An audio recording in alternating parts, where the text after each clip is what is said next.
जी बड़े भाव से भगवान की कथा सुन रहे हैं और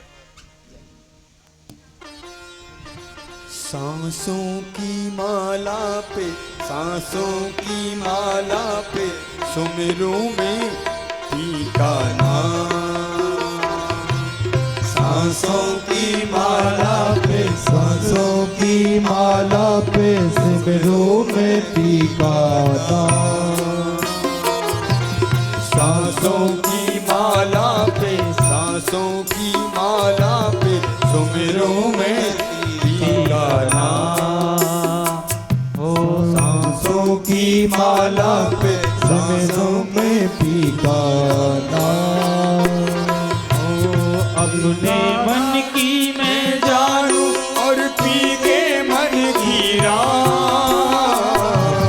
अपने मन की मैं जानूं और पी के मन की राह। सांसों की माला पे सांसों में टीका नाम। हो सांसों की माला पे सांसों की माला पे सुमिरूं में टीका नाम। सांसों की माला पे सांसों की माला पे सुमिरूं में टीका नाम। हो प्रीतम का कुछ दोष नहीं है, वो तो है निर्दोष। प्रीतम का कुछ दोष नहीं है, वो तो है निर्दोष। प्रेम की माला जपते जपते आप बनी में श्याम। सांसों की माला पे सांसों की माला पे सुमिरूं में टीका नाम। सांसों की माला पे सांसों की माला पे सुमिरूं में टीका नाम। टीका नाम, टीका नाम।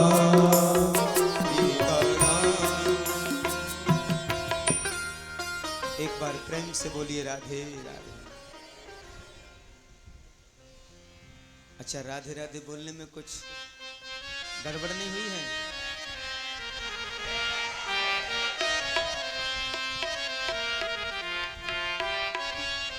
यहाँ ज्यादा से ज्यादा हमारे ब्रज परिकर की सभी बंधुजन ब्रजांगनाएं सब बैठे हैं और राधे राधे बोलने में ऐसे स्वर बिगाड़ रहे हैं, कैसे काम चलेगा? राधे राधे। अरे ये तो राधा रानी का धाम है, श्री राधा कुंड। यहाँ तो अलमस्त भाव से बोलना चाहिए। सब कुछ तो छोड़ के आए हैं, या यहाँ भी कुछ लेके आए हैं? सब कुछ छोड़ करके यहाँ आए हैं। और मैं अपने शब्दों से बहुत ज्यादा तो नहीं कहूँगा। बैसाख मास में ऐसा सुंदर अवसर और श्री गिरिराज महाराज की बड़ी असीम अनुकंपा और हमारे कौशिक परिवार पर खूब महती कृपा राधा माधव की बरसी है। और मैं भी अपने आप को बड़ा भाग्यशाली मानता हूँ कि राधा माधव सरकार ने दास को भी कथा सुनाने के लिए बुला लिया है। जय हो जय हो। बहुत कथाएं की हैं, काफी दूर दूर से लोग आएंगे। कोई थोड़ी देर के लिए आएगा, कोई 2 दिन के लिए आएगा, लेकिन एक बात जरूर कहूंगा, श्रीमद् भागवत का जो स्वरूप है वो अथाह स्वरूप है। और प्राय बड़े मंचों से आयोजन करने की आदत है, लेकिन वास्तव में जो आनंद, और इस कथा में ऐसे ऐसे लोग बैठे हैं। यहाँ परिचय आपको कराऊंगा कि जो 23 वर्षों से दास की कथा लगातार सुन रहे हैं, 23 वर्षों से प्रति वर्ष जो कथा कराते हैं, जय हो जय हो। वो भी लोग यहाँ आकर के गौरवान्वित हो रहे हैं और गदगद हो रहे हैं कि जो आनंद कभी आया नहीं वो यहाँ राधा रानी के धाम में आकर के मिल रहा है। जय श्री कृष्ण। मैं तो अपने आप को भी भाग्यशाली मानता हूँ। देश विदेश दुनिया में कथाएं करने के लिए दास को अवसर मिले हैं लेकिन वास्तव में राधा माधव की कैसी शक्ति है और कैसा अद्भुत आनंद है। मुझे लगता है शायद हमारे राजकुमार कौशिक जी मेंबर साहब को राधा माधव की ऐसी सच्ची प्रेरणा हुई। ये सच्ची प्रेरणा है। इनकी सेवा करते करते अंतर मन में यही भाव आया कि मेरे राधा माधव के इसी चरणों में श्रीमद् भागवत का अनुष्ठान हो जाए और वह अनुष्ठान समस्त संत भक्त वृंदों के सानिध्य में बड़ा अद्भुत चल रहा है। अब भैया सब संत हैं, मनीषी हैं, सब ब्रजजन हैं, दास से कोई गलती हो उसे क्षमा करते रहना। वैसे मेरा प्रयास रहेगा कि कोई त्रुटि ना हो, फिर भी अगर हो जाए, क्योंकि ये ब्रजबंद वसुंधरा है। वैसे मैं भी इसी वसुंधरा से हूं, फिर भी सामर्थ्य नहीं है। मेरा प्रयास ज्यादा से ज्यादा श्रीमद् भागवत से जोड़ना, धर्म की कथाओं से जोड़ना, और जैसा गुरुमुख से मैंने पढ़ा है मैं पूर्ण निष्ठा से इस अनुष्ठान को पूरा करने का संकल्प लिए हुए। आप सबका ऐसा ही उत्साहवर्धन, अंतर्मन का भाव इस अनुष्ठान को अवश्य ही पूर्णता की ओर ले जाएगा, ऐसी मेरी कामना है। और श्री राधा माधव से तो रोज मेरी प्रार्थना रहती है, सहज बनते हुए, सरल बनते हुए। अभी हम लोग नाटकीय भाव में हैं, सरल नहीं बन पाए हैं, लेकिन राधा माधव से रोज कहता हूँ, राधा माधव कब सरल बनाओगे दास को, कब उस कोटि पर ले जाओगे। क्योंकि मैं देख रहा था अभी प्रेम जब अनंत हो गया, रोम रोम संत हो गया। हमारे महंत जी की आंखों से अश्रुबिंद हो रहा था। श्री राधा माधव देव जी के जो महंत जी हैं, राधा रमण देव जी के, अंतर हृदय से कथा सुने, और यही वास्तव में कथा सुनने का भाव है। भगवान की कथा को हृदय में उतारने का प्रयास करो तो हमारा हृदय परिवर्तित होगा, और जब हृदय परिवर्तित हो जाएगा तो हमारे विचार निश्चित परिवर्तित हो जाएंगे, निश्चित। तो सद्यो हृदयो अवरुद्धते अत्र कृतभिः शुश्रूषभिस्तक्षणा। तो निष्कपट जो संत हैं, जिनके मन में जरा भी कपट नहीं है, जिनका जीवन निष्कामी है, न जिन्हें स्वर्ग चाहिए, न वैकुंठ चाहिए, न वैभव चाहिए, ऐसी जो जानने, संतों के जानने योग्य जो कथा है, वो कौन सी कथा है? वो है कृष्ण कथा, जो अंतर मन को शांति प्रदान करती है और जीवन में आनंद का अनुभव कराती है। उस कृष्ण कथा का वर्णन कहाँ है? श्रीमद् भागवत में वर्णन आया है, और एक श्लोक आया है कौशिक जी कि श्री कृष्ण कथो उदयम, यानी कृष्ण कथा का उदय कहां से होता है? बोले श्रीमद् भागवत से कृष्ण कथा का उदय होता है। एक बड़ी अद्भुत बात, कृष्ण कथा का उदय भागवत से होता है, और भगवान का प्रागट्य कहाँ हुआ है? इसी ब्रज में हुआ है, इसी भूमि में हुआ है। उन्हीं की कथा अगर उसी भूमि में है तो ये तो और भी कई गुना बढ़कर के फल प्रदान करने वाली हो जाती है, कई गुना बढ़कर। हाँ, तो ये भगवत कृपा है। जय श्री कृष्ण, जय जय। अनंत कृपा है।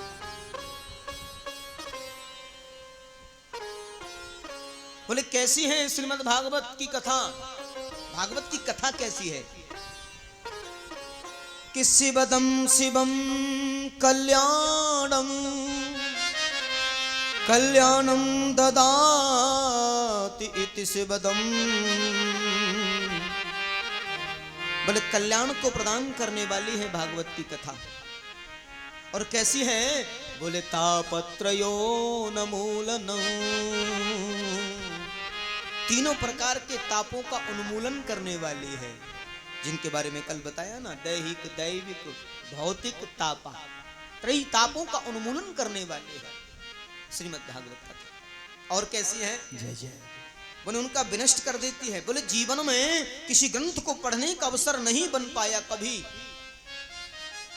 तो संकल्प लें, हम महाभारत नहीं पढ़ पाए, ब्रह्म वैवर्त पुराण नहीं पढ़ पाए, विष्णु पुराण नहीं पढ़ पाए, शिव पुराण नहीं पढ़ पाए, कोई भी पुराण अगर नहीं पढ़ पाए तो केवल श्रीमद् भागवत का आश्रय लेने से सब कुछ सुलभ हो जाता है। जय हो।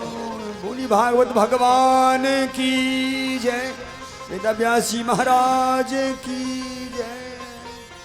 क्योंकि समस्त वेद और उपनिषदों का सार है श्रीमद् भागवत। और सुनकर के मन में संकल्प भाव आए, भागवत का दिव्य चिन्मय स्वरूप कैसा है। अब पूछा है भागवत का स्वरूप कैसा है। प्रश्न होता है भागवत जी का शुभारंभ कैसे हुआ। भागवत जी का शुभारंभ प्रागट्य, बोले निगम कल्पतरोर गलितम फलम सुख मुखाद अमृत द्रव संयुतम पिबत भागवतम रसमालयं मोहि रहो रसिका भुवि भावुका। बोले निगम वेद रूपी कल्प वृक्ष का पका हुआ फल श्रीमद् भागवत। जय जय। और ये पका हुआ फल इस धराधाम पर कैसे आया। बोले सुखदेव का मुख लगने से ये फल धराधाम पर नीचे आया। सुख मुखाद अमृत द्रव संयुतम। बोले जब ये गिरा होगा तो ये फूट गया होगा, बिखर गया होगा, जो रस है वो छलक गया होगा। जय हो। बोले हाँ अमृत रस भरा है, लेकिन ये गिरा नहीं, केवल मुख स्पर्श हुआ है। सुख मुखाद अमृत द्रव संयुतम। अच्छा ये तोता जो होता है ना, सुख माने तोता, तोता जो होता है ना, ये मीठे फल में ही मुख लगाता है, या खट्टा फल भी मीठा हो जाता है, या फिर ऑलरेडी जो पहले से पका हुआ हो उसी में ये मुख लगाता है। हाँ सुख मुखाद अमृत द्रव संयुतम। जय जय। ऐसा अमृत द्रव है इसमें, इसका पान करना चाहिए, इसको पीना चाहिए। जय हो जय हो जय हो। बोली व्यास भगवान की जय। राधा माधव बिहारी जय राधा माधव जय कुंज बिहारी जय गोपी जन वल्लभ यमुना पुलिन धारी जय गोपी जन वल्लभ जय गिरवर धारी जय राधा माधव जय कुंज बिहारी जय राधा माधव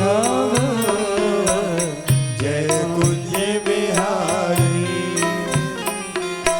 जय राधा माधव जय कुंज बिहारी। एक बार प्रेम से बोलिए राधे राधे।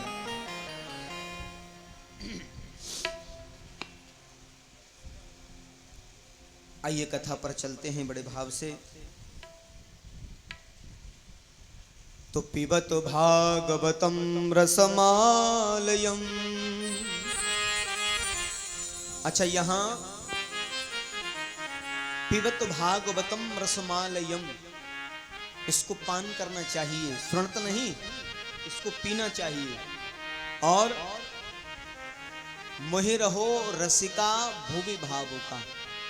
अच्छा ये किन किन के लिए बताई है श्रीमद् भागवत का पान।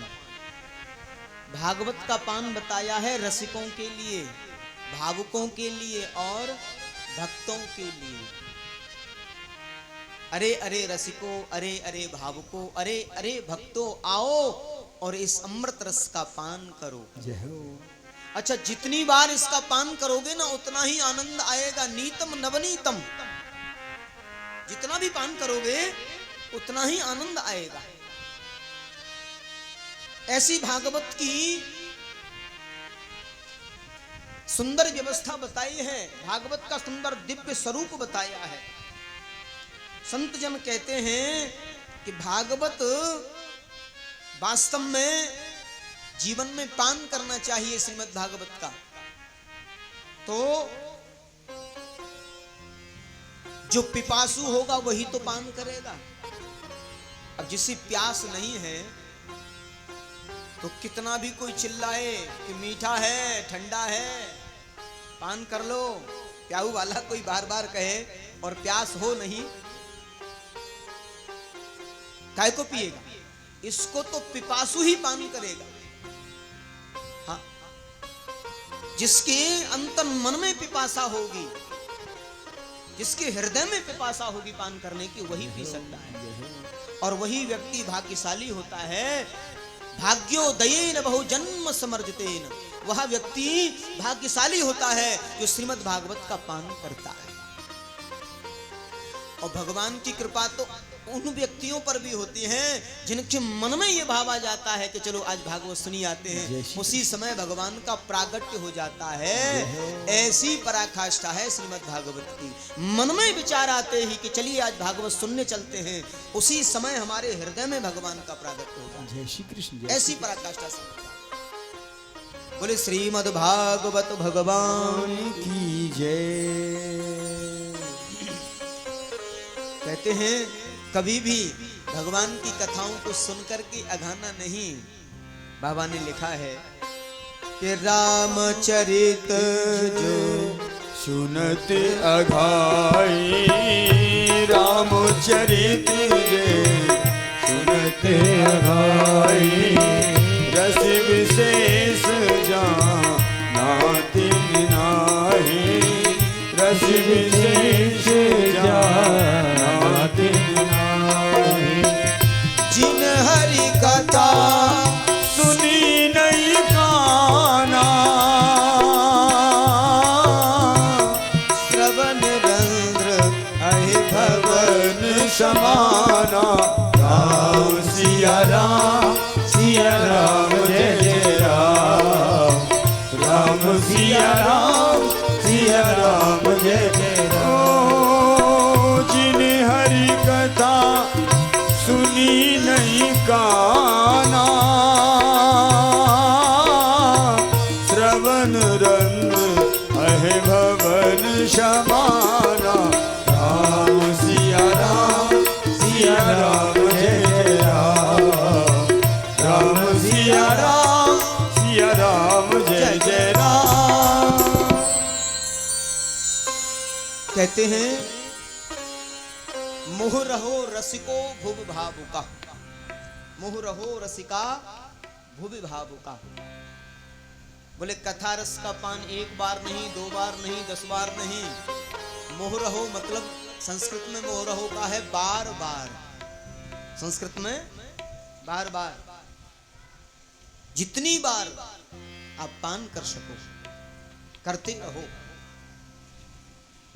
हाँ, क्यों? तुम करते रहोगे भजन धीरे धीरे, जो करते रहोगे भजन धीरे धीरे, जो करते रहोगे भजन धीरे धीरे, तो मिल जाएगा वो सजन धीरे धीरे, तो मिल जाएगा वो सजन धीरे धीरे। देखिए हमारे आपके सजन कौन हैं? श्री राधा माधव, हम सबके सजन हैं। तो क्या करना है? जो करते रहोगे भजन धीरे धीरे, जो करते रहोगे भजन धीरे धीरे, तो मिल जाएगा वो सजन धीरे धीरे, तो मिल जाएगा वो सजन धीरे धीरे। जो करते रहोगे धीरे धीरे, अगर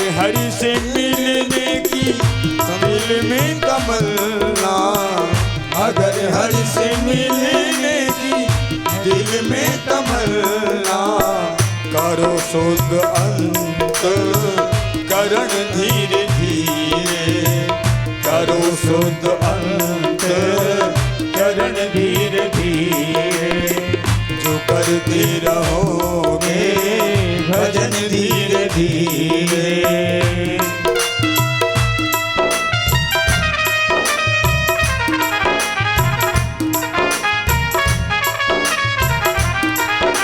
हमारा जीवन यूं ही जा रहा है, जवानी भी जा रही है, बुढ़ापा भी, बाल्यावस्था भी चली गई, बालकपन भी चला गया, जवानी भी, और अब तो बचपन भी जाए जवानी भी जाए, बचपन भी जाए जवानी भी जाए। हमारा क्या चला गया?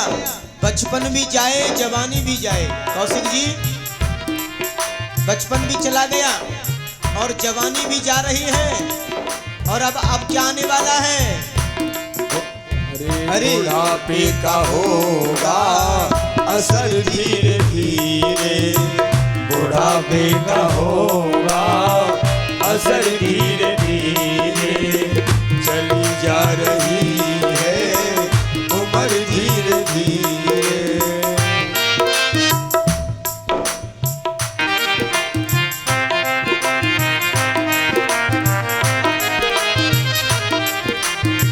तेरे हाथ पाँव में बल ना रहेगा, तेरे हाथ पाँव में बल ना रहेगा, झुकेगी तुम्हारी कमर धीरे धीरे, झुकेगी तुम्हारी कमर धीरे धीरे, चली जा रही है उम्र धीरे धीरे।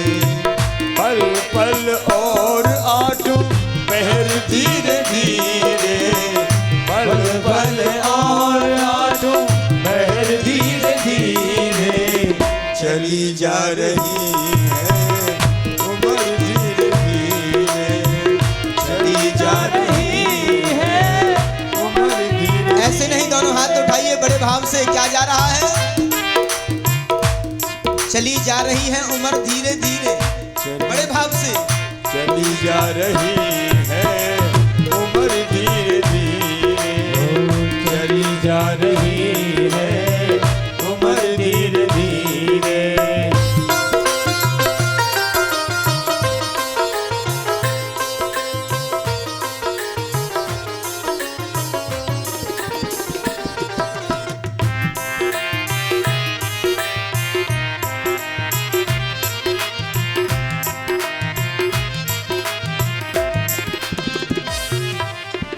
शिथिल अंग होंगे एक दिन तुम्हारे, शिथिल अंग होंगे एक दिन तुम्हारे, तेरी मंद होगी नजर धीरे धीरे, तेरी बंद होगी नजर धीरे धीरे, चली जा रही है उम्र धीरे धीरे, चली जा रही है उम्र धीरे धीरे।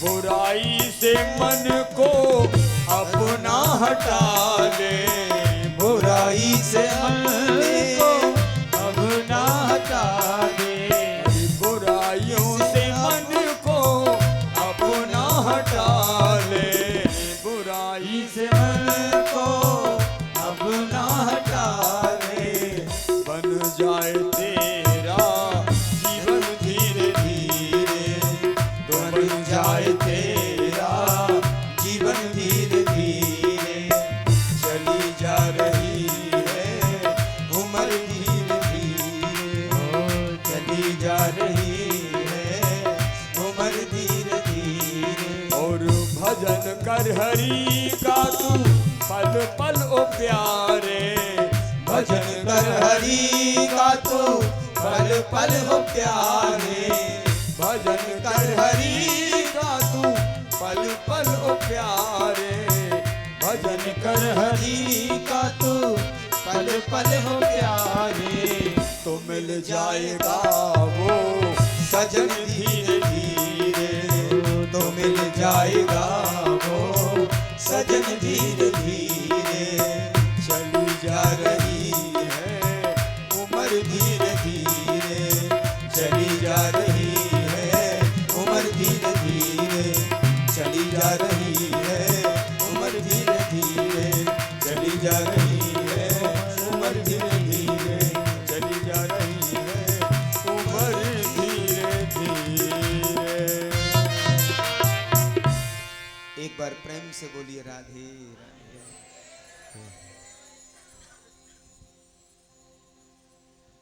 आज ऐसी कथा को अंतर हृदय में बसाना है। आइए उसी प्रसंग पर चलते हैं। संत जन विराजित हैं मंडली के मध्य में सूजी महाराज का आगमन, और उन्होंने प्रश्न किया है कि त्वया खल पुराणान सेतिहासान चानघ आखितान पिधितान धर्मशास्त्रान यायनता। महाराज सोनकादिक ऋषि कहते हैं आप तो इतिहास के बड़े जानकार हैं, पुराणों इतिहास के बड़ी अद्भुत जानकार हैं आचार्य जी, इसलिए आज आपसे कुछ पूछने का मन होता है। पूछिए। बोले एक नहीं दो नहीं, आज तो 6 प्रश्न पूछना चाहते हैं। अच्छा, ये 6 प्रश्न जो है ना, हमारे संत जन कहते हैं कि 60 प्रश्नोत्तरी श्रीमद् भागवत है, और यह 6 प्रश्नोत्तर ही मानव जीवन का पूरा चिट्ठा है। हाँ, इसे भागवत में 60 प्रश्नोत्तरी कहा है। 6 प्रश्नों पर आधारित ये जीवन यात्रा है, 6 प्रश्नों पर आधारित श्रीमद् भागवत है। बड़ी गहराई की बात पूछी है। बोले सबसे पहले मानव के लिए परम धर्म क्या है? प्रातः काल 4:30 बजे स्नान करना धर्म है, करोड़ों की संपत्ति प्राप्त करना धर्म है, दान करना धर्म है। आखिर धर्म की परिभाषा क्या है? मनुष्य के लिए जो सर्वोत्तम धर्म है वो क्या है? दूसरा प्रश्न हमारा यह है कि मंदिर जब जाते हैं तो किसे पूजें और किसे छोड़ें। अच्छा, कोई व्यक्ति गिरिराज बाबा में आवे और भले ही कैसो कोई मंदिर पड़े, पर सिवाय गिरिराज महाराज के काऊ और पूजबे को भाव करे ब्रजवासी। मेरे तो गिरधर गोपाल, हमारा तो श्री गिरिराज महाराज है, और आइए पूजे। और ऐसो देव हैं 7 कोस 12 काऊ पूजबे की जरूरत ही नहीं पड़े। क्यों?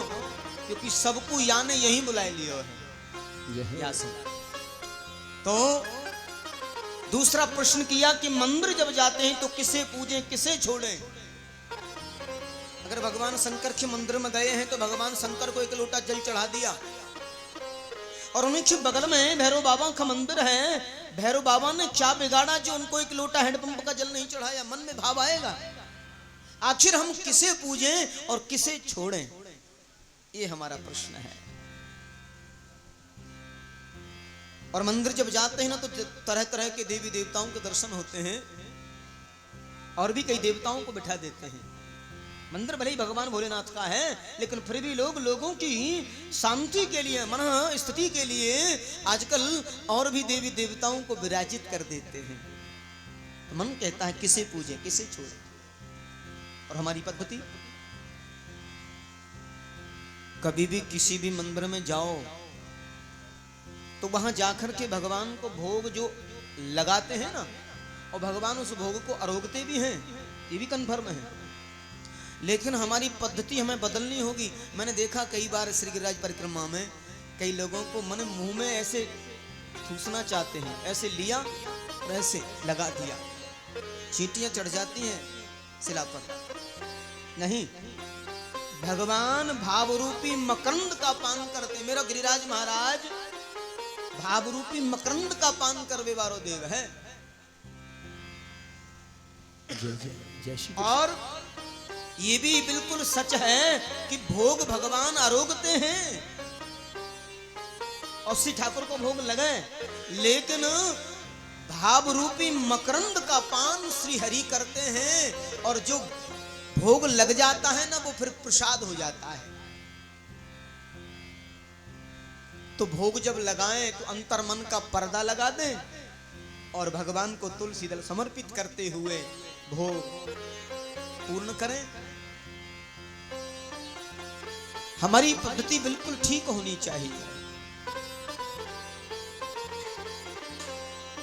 आगे वर्णन किया कि जब हम जाएं मंदिर में तो किसे पूजें किसे छोड़ें, ये हमारे मन की बड़ी विडंबना बनी हुई है। हम भ्रमित हो रहे हैं कि भोले बाबा के मंदिर में भोले बाबा को पूजें या और भी देवताओं को पूजें, लेकिन मेरे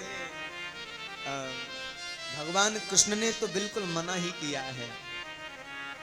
उन्होंने लिखा है कि एक ही साधे सब सधे और सब साधे सब जाय, रहे मन मूल ही सींचिए फूले फले आधाय, रहे मन मूल ही सींचिए फूले फले आघाय। आगे इन प्रश्नों का जवाब देंगे।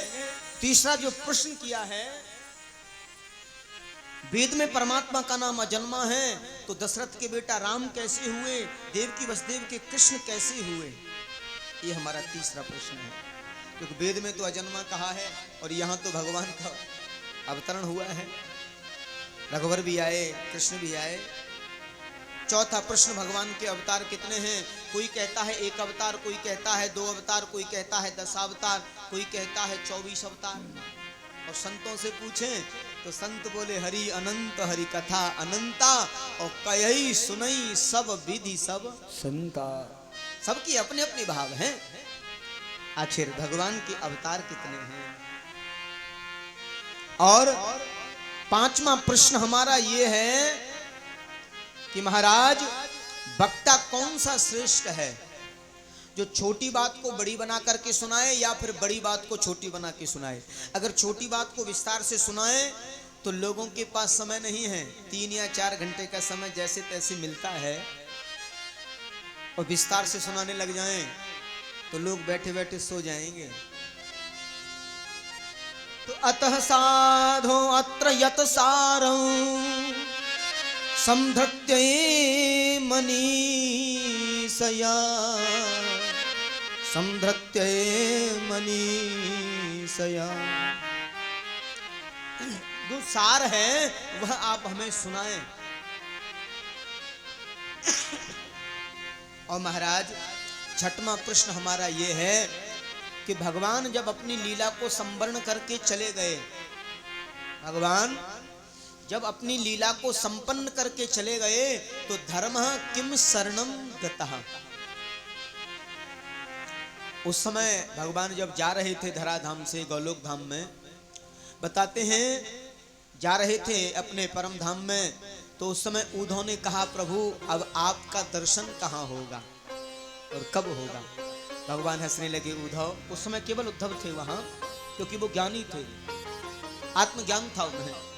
उद्धव ने पूछा प्रभु आप के दर्शन कहाँ होंगे अब हमें। भगवान मुस्कुराने लगे। उद्धव, मैं कहीं नहीं जाता, मैं ब्रज को छोड़ कहीं नहीं जाता। आपको इतना तो समझ है ही, लेकिन सांसारिक दृष्टि में मैं चला जा रहा हूं कि वृंदावनम न परतेजयम पादमेकम न गच्छति, पादमेकम न गच्छति। वृंदावन को छोड़ एक पग भी नहीं जाता मैं, ब्रज को छोड़ एक पग भी नहीं जाता। फिर भी मेरा जो दिव्य स्वरूप है कलिकाल में अगर आप पाओगे तो केवल श्रीमद् भागवत में ही पाओगे। क्योंकि उस समय भगवान का जो दिव्य स्वरूप है, एक दिव्य ज्योति निकलती है और श्रीमद् भागवत में जाकर के विराजित हो जाती है। जय हो, जय जय। तो धर्म किम शरणम गता, जब भगवान ही चले गए तो धर्म किसकी शरण में गया होगा? बोले धर्म भागवत की शरण में गया होगा। धर्म किसकी शरण में गया? भागवत की शरण में गया। हमने सुना है कि धर्म संस्थापनार्थाय, धर्म संस्थापनार्थाय संभवामि युगे युगे। इसलिए आप हमारे 6 प्रश्नों का जो अर्थ है, जो उत्तर है, वो हमें विस्तार से सुनाने की कृपा करें। इन्हीं 6 प्रश्नों पर आधारित पूरी भागवत का वर्णन किया है। देखिए, यहाँ तक भागवत को समझने का एक रूपांतरण है। भागवत क्या है, कैसे शुभारंभ हुआ, ये समस्त बातें हैं। और बाकी फिर जो कथाएं आएंगी वो ज्ञान की होंगी, आत्मीयता की होंगी, भक्ति की होंगी। और फिर धीरे धीरे भगवत कथा, कृष्ण कथा में समावेश होगी और समस्त ब्रजबंधु, ब्रज वसुंधरा में कृष्ण कथा का उद्गम होगा।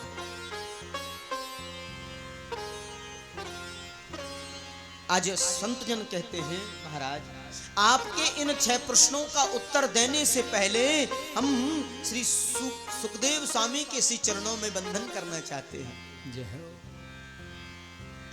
आपके 6 प्रश्नों का उत्तर देने से पहले भगवान सुखदेव के चरणों में प्रणाम करना चाहते हैं। कहते हैं सुखदेव स्वामी किशोरी राधा रानी की गोद में खेलते हैं, किशोरी जी की गोद में। वैसे राधा शब्द का उच्चारण भागवत में नहीं किया है, संतों ने ऐसा वर्णन दिया है। क्योंकि पूछा क्यों नहीं किया? बोले अगर राधा राधा ज्यादा शब्द का उच्चारण करते ना तो सुखदेव जी की समाधि लग जाती, सो जाते 6 महीने तक। इतना आनंद रस है राधा नाम में, इसलिए किशोरी जी का शब्द उच्चारण किशोरी नाम से उद्बोधित किया है। तो किशोरी जी की गोद में खेलते हैं सुखदेव स्वामी। एक दिन किशोरी राधा रानी ने कहा, बेटा सुखदेव तुम्हें संसार में जाना होगा और संसार में जन जन में भागवत धर्म का प्रचार प्रसार करना होगा, जन कल्याण करना होगा। सुखदेव बाबा बोले, मैया क्षमा चाहता हूं, मैं संसार में नहीं जाऊंगा। बोले क्यों? कि विष्णु रमाया बलवती, विष्णु रमाया बलवती। अरे मैया, विष्णु की माया तो बड़ी बलवती है, वो पकड़ लेगी। और मैं 2-4 माला तेरे नाम की भजता हूं ना यहाँ गौलोक धाम में, वहां जाके तो ये भी छूट जाएं। हाँ। इससे तो मुझे मत भेजो तो ही ठीक है ना बेटा, जाना तो पड़ेगा। सुखदेव स्वामी जिद करते हैं और किशोरी जी अपनी जिद करती हैं। तो किशोरी जी ने जिद की। आदरणीय सुखदेव स्वामी का प्रादुर्भाव अंडज रूप में हुआ है। अंडज, पिंडज, उदज, उड़विज, ये प्रकृति का एक स्वरूप बताया है, देहधारियों का एक स्वरूप बताया है। एक पक्षी पक्षिणी के गर्भ से, सुख पक्षी पक्षिणी के गर्भ से भगवान सुखदेव का प्रागट्य उद्गम हुआ और हिमालय की उच्च शिखर पर, कैलाश पर्वत के उच्च शिखर पर बर्फीली हवाएं जोर जोर से चल रही थी। कोई भादों का महीना बताया था, संत कहते हैं कि भादों का महीना रहा होगा, संतों का भाव है। और बर्फीली हवाएं उस समय चलने लगी जोर जोर से, और उस अंडे को वहीं पड़ा हुआ छोड़ करके चले जाते हैं, उड़ जाते हैं और वहीं भजन करते हैं भगवान भोलेनाथ, भगवान शंकर वहां भजन करते हैं। देवर्षि नारद के मन में विचार आया, अब देखो किसी भी कथा को पूर्ण होना होता है ना तो नारद जी का बड़ा योगदान है। हाँ, और नारद जी तो देव ऋषि हैं और उस समय के पूरा सूचना प्रसारण जो था ना उन्हीं के हाथ में था। यहां से वहां, वहां से यहां। और नारद जी का स्वभाव बड़ा विचित्र है। हमारे ब्रजवासी बोले नारम ज्ञानम ददाति इति नारदः, अज्ञानम नारम अज्ञानम ध्यति खंडति इति नारदः। जो अज्ञान का खंडन करे वह नारद, जिसकी बात कभी रद्द न हो वह नारद। नारद जी का स्वभाव है कि जहां हमेशा लड़ाई झगड़ा बना रहता हो वहां श्रीमान जी चले जाएं तो हमेशा के लिए लड़ाई झगड़ा समाप्त हो जाता है, और जहां कभी लड़ाई झगड़ा नहीं होता हो वहां नारद जी चले जाएं तो शुभारंभ हो जाता है। जय हो जय हो। हमारे ब्रजवासी बोले ना, देखो कैसो नारद बनो फिर रहे हो है, देखो तो सही, अरे देखो तो सही कैसो नारद बनो फिर रहे हो है। ऐसे हैं देवर्षि नारद। नारद जी के मन में भाव आया कि लक्ष्मी नारायण में कई बार झगड़ा करा दिया, ब्रह्मा ब्रह्माणी में भी झगड़ा करा दिया, इंद्र इंद्राणी में भी झगड़ा करा दिया। हाँ, जहां थोड़ी सी शांति देखते थे वहीं जाके कुछ बोल देना और झगड़ा कराना, उनका एक आनंद था। हाँ। किसी किसी को इसी में आनंद मिलता है, किसी के घर में झगड़ा हो जाए, कुछ ऐसी बात करके आएंगे हो ही जाएगा। हाँ, देवर्षि नारद को आनंद है। बोले आज तक भोले बाबा और माँ पार्वती में झगड़ा नहीं हुआ है, मैंने सुना इनमें बड़ा प्रेम है। हाँ, और देखो कैसे जटाजूट बारे के संग में माता जी रहे में, और आज तक कबू बुराई ना करी, काऊ से कछु कही ना, कभी भी मिले बड़े प्रसन्न चित्त भाव से मिलती हैं, हमेशा भगवान शिव की सेवा में रत रहती हैं। आज कुछ ऐसी युति बनाऊं जिससे पार्वती जी को क्रोध आ जाए और दोनों में झगड़ा हो जाए। गए हैं, अब तो देखा तो शिला पर भगवान भोलेनाथ भजन कर रहे थे और बाबा निकले और पहुंचे हैं घर पर आश्रम में। अब आश्रम में जैसे पहुंचे तो तिनके ग्रह पावन भये संत पधारे आए, संत पधारे उनके घर पवित्र हो जाते हैं। जहां संत और ब्राह्मणों के चरणों का पदार्पण हो जाता है वो घर पवित्र हो जाता है। माता जी ने संत को आता हुआ देखा और चरणों का प्रक्षालन किया, पूरे घर में जलांजलि की है, जल छिड़का है, मेरा घर पवित्र हो गया, आप जैसे महात्मा का आगमन हो गया। एक बात कहें, हमारी मर्यादा है, हमारी नैतिकता है। न ग्रहम ग्रहम इत्यायु, मनुस्मृति में लिखा है न ग्रहम ग्रहम इत्यायु गृहिणी ग्रह मुच्यते। घर को घर नहीं, गृहिणी को ही घर कहा जाता है। मैं कल भी इस बात पर बड़ा देर तक चर्चा किया। कहने का मतलब गृहिणी को कैसा होना चाहिए? गृहिणी को होना चाहिए अतिथि देवो भव। हमारे घर पर कोई आए, उनके आने के बाद में ऐसी सुकड़ामन ना आ जाए, ये और आए गए कहां से पतो ना, इनकी और करनी पड़ेगी, पतो ना है कहां से आ जाए, ऐसा नहीं। गृहिणी को उस समय प्रसन्नचित्त होना चाहिए। कहते हैं कि आओ बैठो पियो पानी और तीन बात मोल नहीं बिकानी। जय जय। आइए बैठिए, जलपान करिए, विराजिए, और जैसा भी अवसर स्थिति हो बैठ जाइए, विराजिए, आप जलपान करिए। यह गृहिणी का कर्तव्य है, यह गृहिणी का अद्भुत कर्तव्य है। एक बार प्रेम से बोलिए राधे राधे राधे राधे। भोलेनाथ देवर्षि नारद को देखा, आसन दिया, बिठाया, नहीं तो पूछते बाबा हैं, मना कर देती ना है, भजन करवे गए वे तो मना नहीं किया। बिराजिए, माँ आप लोगों में बड़ा प्रेम है, बड़ा आनंद है आपके घर में, मैंने सुना है। हाँ बोले, माता पार्वती कहती है बाबा बिल्कुल आपने ठीक सुना है। पर माता जी बोली बाबा आजकल आपने आयबो जायबो बंद क्यों कर दियो है? देवर्षि नारद बोले मैया क्या बताऊं, मैंने आना जाना इसलिए बंद कर दिया है, याईसों बंद कर दियो है कि सुर नर मुनि सबकी यह रीति स्वार्थ लाग करहि सब प्रीति, स्वार्थ लाग करहि सब प्रीति। मैया मैंने इसलिए आना जाना बंद कर दिया है, संसार बड़ा मतलबी हो गया है। और मैया ये संसार बड़ा बनावटी भी हो गया है। सब स्वार्थ के बसी हो गए हैं। कोई किसी से सच बोलता ही नहीं, सब झूठ बोलते हैं। पति पत्नी से झूठ बोलती है, पत्नी पति से पत्नी पति से झूठ बोलती है, और पति पत्नी से झूठ बोलते हैं, और कोई किसी से सच बोलता ही नहीं। सब झूठ का बोलबाला हो गया।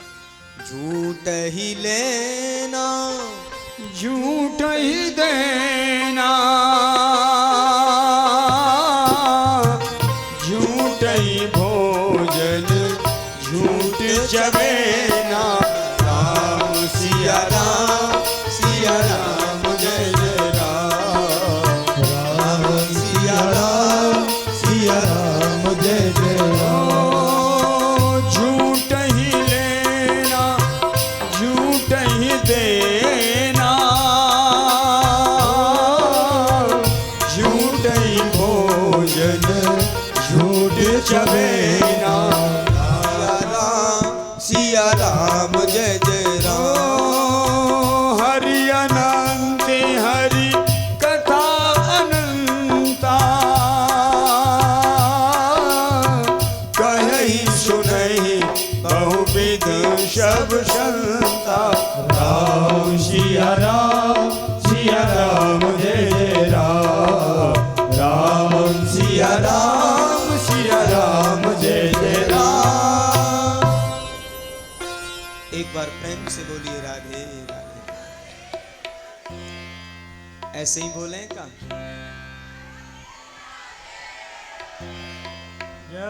सच्ची बात तो ये है, कई जगह के लोग आए हैं या कथा में ऐसे बोलेंगे, ब्रजवासी ऐसे ही बोले का? हाँ, एक बार बड़े भाव से मिल करके राधे राधे।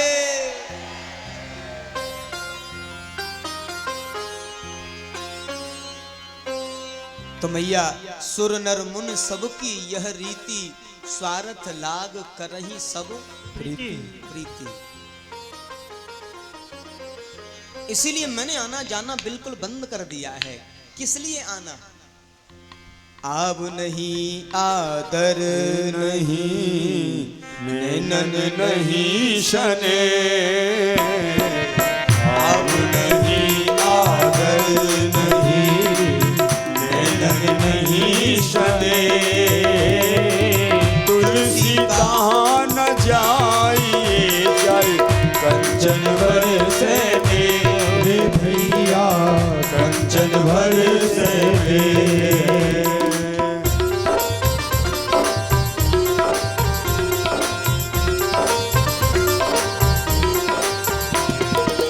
काल करे सो आज करे, आज करे सो अब, काल करे सो आज करे, आज करे सो अब। पल में परले होगी बहुर करे गो कब, ए भैया बहुर करे गो कब।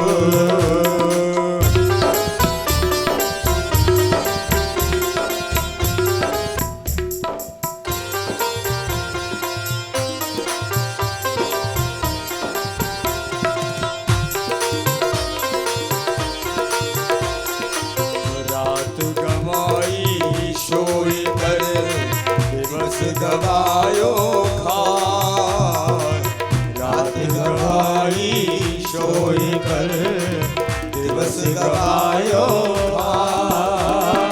हीरा जन्म अनमोल सो दिन यो ही दियो गवाए, भैया यो ही दियो गवाए। इसलिए मैया इस संसार से मुझे बिल्कुल लगाव नहीं रहा है।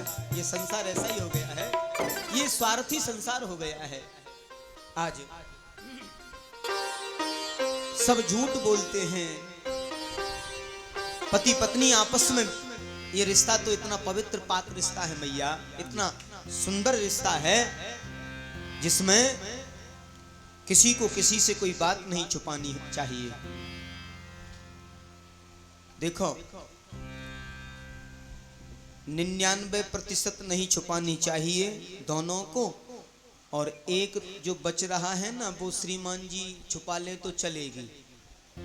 1% छूट दी है।